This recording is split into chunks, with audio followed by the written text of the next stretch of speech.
እግዚአብሔርን ከማይፈራ አስመሳይ ጻድቅ እግዚአብሔርን የሚፈራ ኃጢአተኛ ይሻላል። እርግጠኛ ሆኜ ነው የምነግራችሁ።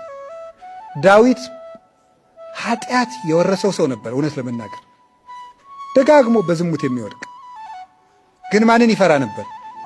እግዚአብሔርን ይፈራው ነበር። ወዲያው ኃጢአት ሰርቶ ጨንገር እንዳነሱበት ብላቴና አይኑ ብክን ብክን ብሎ ያለቅስ ነበር። እግዚአብሔርን ይፈራው ነበር። አንዳንድ ሰዎች ግን ተጠንቅቀው ነዋሪዎች ናቸው። ልባቸው ግን ከአንበሳ ይልቅ ይመራል፣ ደንዳና ነው።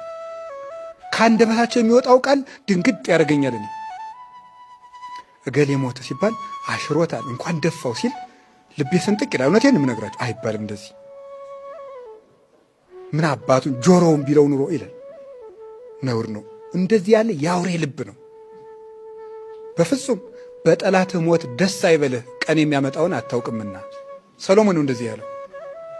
በጠላትህ ሞት እንኳን አትደሰት፣ ቀን ጥሎ አንተም ትሞታለህ።